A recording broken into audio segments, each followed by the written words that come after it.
Naughty Dog's The Last of Us Part 2, sequel to the ultra successful The Last of Us, is approaching its 3-year anniversary. I think it's safe to say this has gone down as one of the most controversial and divisive games of all time. This was for a few reasons, but mainly because of its treatment of love protagonist from the first game, Joel. The Last of Us Part 2 was announced at PlayStation Experience in December of 2016 and was released in June of 2020. It's probably the most excited I've been for a game probably ever, but by the end of the game I was left empty and unsatisfied. If you remember back to a few months before the game's release, clips and major plot points were leaked and was met by outrage by most of the gaming community. Since I was so excited for the game, I did my best to avoid all spoilers, so I could go into it with an open mind. The only thing I knew in the story was that Joel died, and that was only because of the dreaded spoilers in suggested YouTube searches. I didn't know when or how he died, I didn't know who Abby was, or even that her name was Abby. Now I definitely wouldn't call The Last of Us 2 a bad game. Do I have some issues and disagree with some of the story choices? Absolutely, but a bad game it's not. But before I talk about my biggest problems with it, I'd like to quickly mention some of the things I really enjoyed, because there is a lot to like. First, the graphics. Visually the game is a masterpiece and I think it compares well to everything that's been released on the PlayStation 5. All the environments and the facial expressions on characters and infected, both in cinematics and during gameplay, are incredible. The other thing I really like is the gameplay. As it should, Part 2 takes Part 1's gameplay and improves on it in every aspect, especially in combat. The ability to go prone and having more weapons at your disposal just increases the number of ways you can approach an encounter. Many of the environments are more interactable too, having breakable windows and tight spaces to fit through to get a good angle on an enemy. The detail in the AI is also really impressive. For example, enemies can check under cars and other objects and pull Ellie out from underneath if they see her. It might be a minor thing to some, but I thought that was really cool. Another small detail I really like is the ability to pit the infected and humans against each other in certain encounters. It just adds another layer of realism and chaos to the situation that I appreciate. So The Last of Us 2 hits a home run in both the visuals and the gameplay.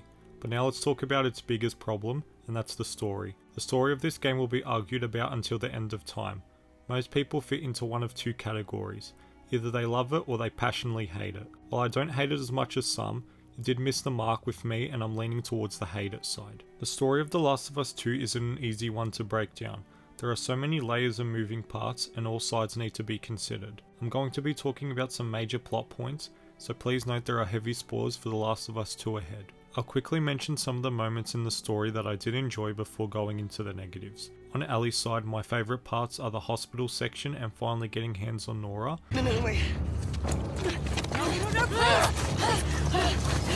Back up! Put your gun down!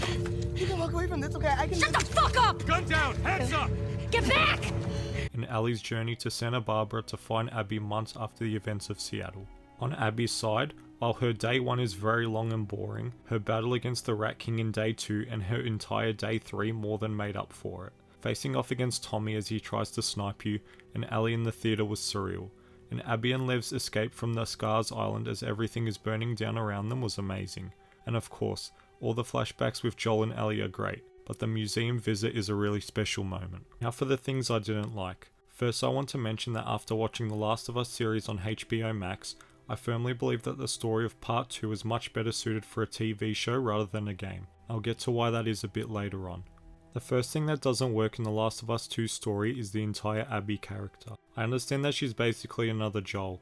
They both lose a family member very close to them and lose a big part of themselves in the process. It's only years later that they start to heal by finding someone to love and look after.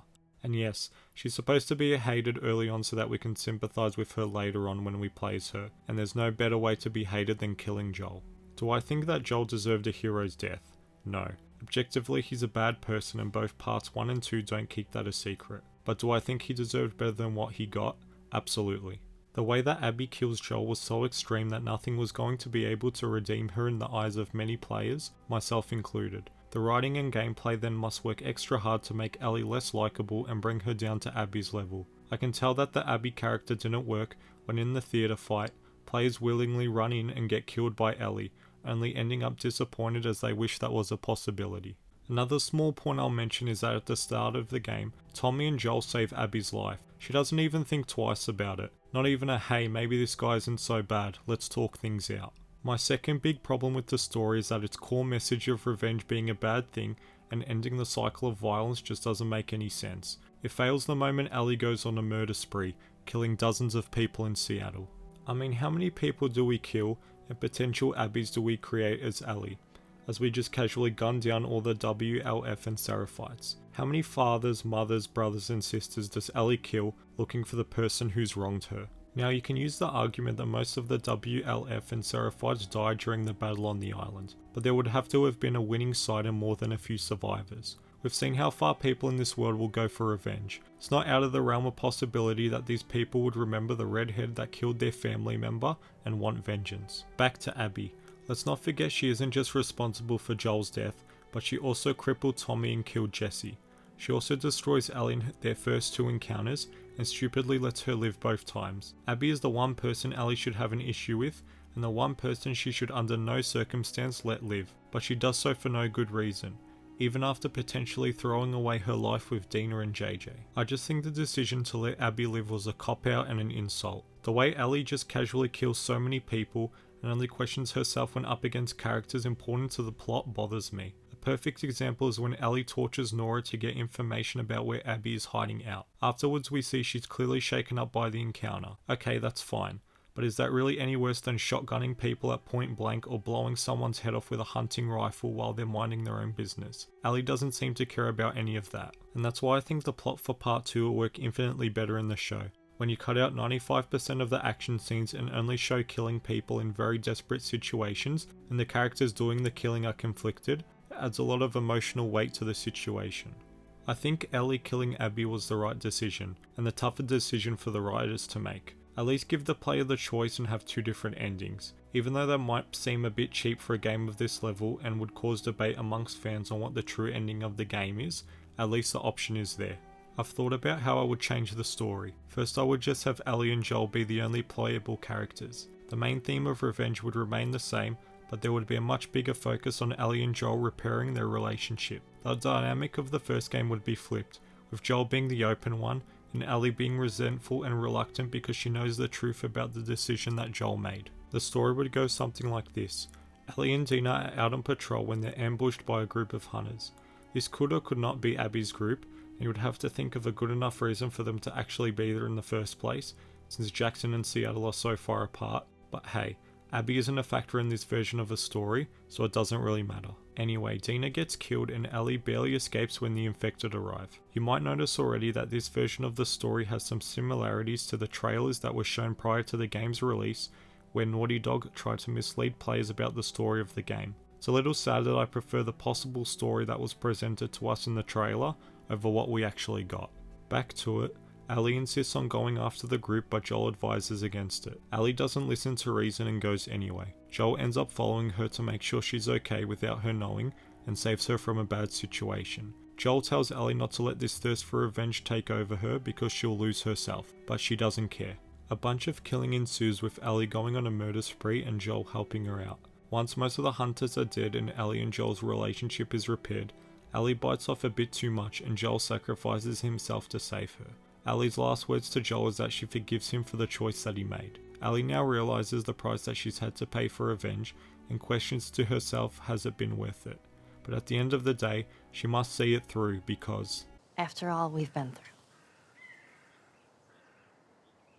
everything that I've done,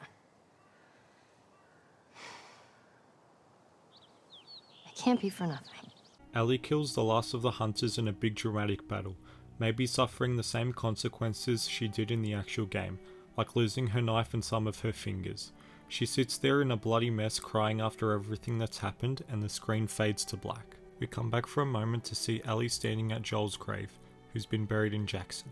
At his grave, Ellie leaves Joel's jacket and the photo of himself and Sarah. The final conversation was between Ellie and Tommy. Tommy asks if she's okay and Ellie says yes. Tommy tells Ellie not to blame herself and that Joel really loved her like a daughter, would give his life to save hers 100 times over. Ellie says she knows. Tommy then says Ellie is always welcome in Jackson, and Ellie thanks him but says that Jackson holds too many memories of Joel and Dina, and she has to leave to start again somewhere else.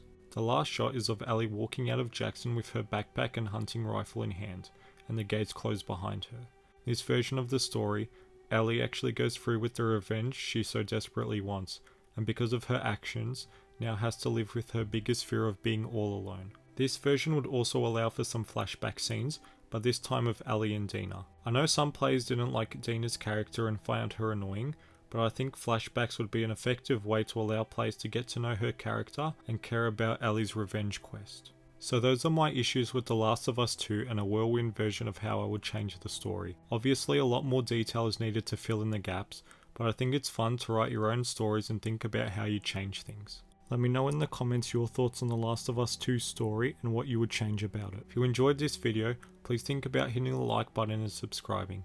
Thank you for watching, and I'll see you guys next time.